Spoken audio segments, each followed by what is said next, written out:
to a decision, but there was so many things, and ultimately, like towards the end, the writer of all this stuff revealed that there was a letter that Lizzie Borden had written while she was in jail that was I don't know, like it would appear like it had some kind of a cryptic message in it.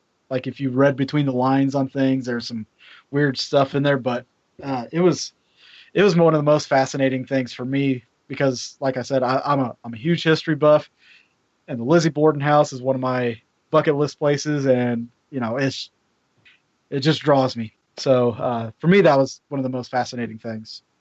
There was, since I work from home, during the day there's a lot of strange TV on. Mm-hmm. You know, unsolved mysteries of some, unsolved mystery type shows on during the day. And there were, one mysteries at the church. Mm-hmm. And one of them was Lizzie Borden's church. And it was very interesting because it talked about how her church surrounded her during the time of all this and tried to protect her. That's pretty peculiar. So, it's a small town, small area. Yeah. And not that it's a small town now, but it was very interesting listening to that perspective that the people actually believed that she couldn't have done it. Aside from the Lizzie Borden thing, it just popped in my head, just dawned on me another one. Another one of my favorite ones that we've done. We had was actually one of our guests. We had Jeff Mudgett on. Oh, yeah. We talked a lot about the American Ripper, and the show that was on. We talked a lot about stuff that wasn't in the show, and he at that time he gave us some insight on some things that were going on with him and where he was going to go next, and but just being able to talk to Jeff and it's one thing to hear the information from a TV show, but to talk to the person that has the knowledge and has the information at hand it's a completely different ballgame, and just being able to do that was pretty amazing too. Yeah, he's a really good guy. I don't know if you saw it, but we've met him in person in Mattoon, and then when we went to Vegas, he sent me a message and said, well, when you guys come out, give me a call. So we met up with him in Vegas and visited with him for a while. I was supposed to meet him up in Chicago after the Utica trip. I was supposed to meet him up in Chicago, and he was going to take us around for drinks and shit. So it was going to be cool. I don't know if I can say that on your show. I just realized that. I usually say about that. So like bad words. Yeah. You heard who I had on last week. Well, yeah, I guess so. Yeah, they were drunk. So yeah, we're good. So, but I'm trying to be on my best behavior. Jeff is a good guy. One thing that Jeff told me was, he said, one of the strangest things, he goes, is he admired me because I lived with a serial killer. He goes, I only have to live with the knowledge that I had a serial killer for a great-great-grandfather. He goes, you, Denise, lived with a serial killer every day for many years of your life. Yeah. And he goes, I have to admire you for making it through all of that. Yep. So we are coming up on our next break. It's going to be a 3-minute break. And just so you guys go get all your stuff and come on back. You're listening to WBHM Digital Broadcasting out of Birmingham, Alabama. I'm talking to David Glidden. We are going to be talking about a few more things through the next break. So make sure you come back. We're looking forward to having you come back. And if you have any questions, please let me know.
listening to WPHM Digital Broadcasting.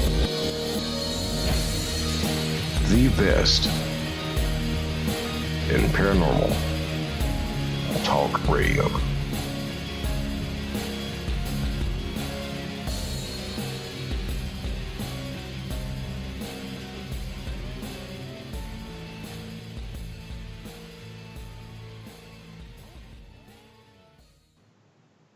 Welcome back to the Paranormal Pride, everyone. I'm Denise Pridemore, and I'm talking to David Glidden. I hope you guys have been enjoying this. I hope you guys have some questions for David. I mean, not like him and I can't talk about 100 things without your questions, but I know Nothing's that off the table. Yeah, nothing's off the table. He'll answer any question. And if he doesn't want to answer it, he'll tell you he doesn't want to answer it or he can't. So please go ahead and ask your questions. And I know he'd love to answer them.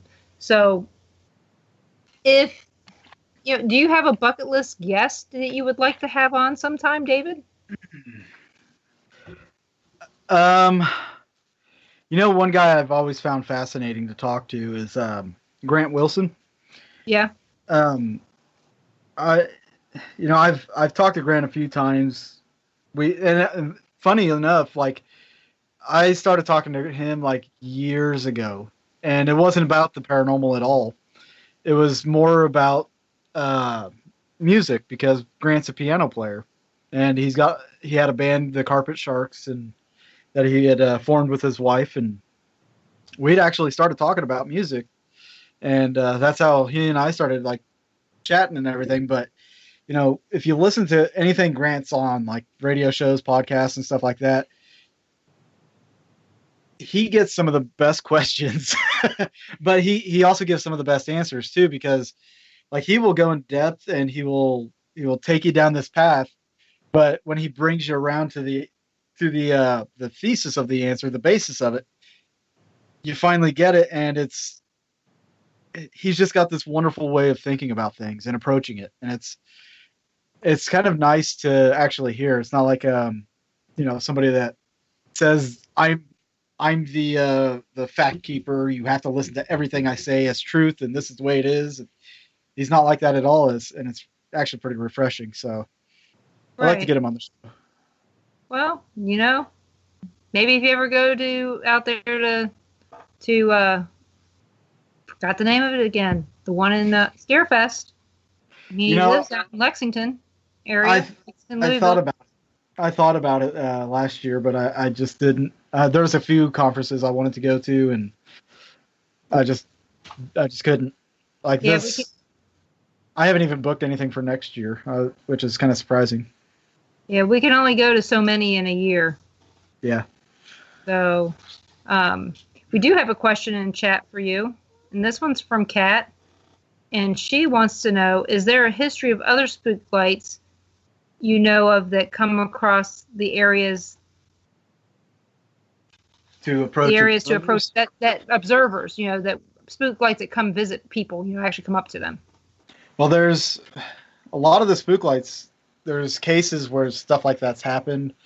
Joplin, people have had it come into their cars. In the Brown Mountains, one of the stories, it didn't make it into the film, but one of the stories we were told was about a father and son who were out hunting, and it was very early in the morning, and they saw these two lights coming down this path, and it was coming towards them. So they stopped because they thought they were, ATVs or something, but there was no sound. And as soon as it got within like 20 yards or 20 feet of them, it veered off the path and went around them and went back onto the path and continued.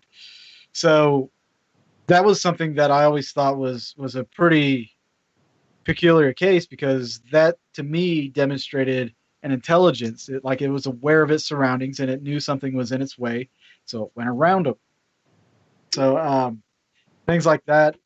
There's the Gurdon Light in Arkansas. Like I was saying, it revolves around a ghost story of the death of a railroad depot manager. And again, if it's an intelligent haunting, it's it's going to show intelligence by way of approaching and stuff like that. And that's what a lot of people experienced out there, was this light coming down the railroad tracks at them. Wow. So I mean, and there's, if you get into the alien things, that's a little bit different. But if you go to like places like the Marfa Lights, it's really close to the Air Force Base, so you might have some lights that approach you, but they might not be spook lights. It might be military. Yeah. Cassie wants to know, can you tell me your favorite experiments that you do during investigations? You know, one I've been kind of tickled with doing has been when we do the sensory overloads, and I don't do it very often, but when I do, number one, it pleases me that, you know, I get to inflict some retribution onto people. Like, you've got to sit here and you've got to, you know, be bombarded with all this, this sensory overload. And, but then again, at the same time, we can watch this and we can document what we might see or hear from the live camera versus, and then compare it to what they've experienced in there. Like, we did this at Ashmore Estates, and I did this to Dan Williams down in the boiler room, and he was experiencing like the light would pause. It would pause either being on. It's a strobe light. It would either pause being on or it would pause being off, and we would see that on the monitors. And of course, when you're looking at the monitor, you don't know if it's a glitch or not. But when he comes back and tells us, yeah, saw this, and at the same time that we saw it on the TV or on the monitor, and, you know, that lines up, and you know, the audible things that people hear and just how it manipulates our minds. That's the kind of stuff that's fascinating to me, as opposed of, you know, setting out trigger objects or anything. When it comes to our own physical interaction, that's when I think experiments really take a good turn, because we're constantly in a physical realm, so we might as well use that realm to experience things, right? Yep. In the area beyond the boiler room is where I got scratched. Mm-hmm. Or actually, no. Yeah, in the area beyond there, where women are not supposed to be there, apparently. You know, funny thing, that boiler room, I was down there with Mary Marshall, and I started feeling like, you know, the stairs going down into the boiler room, just to the left of those, there's that corner that's behind the boiler and stuff. I kept feeling like something was over there. And then Mary said she felt like something was over there. She said it verbally. I was keeping that to myself.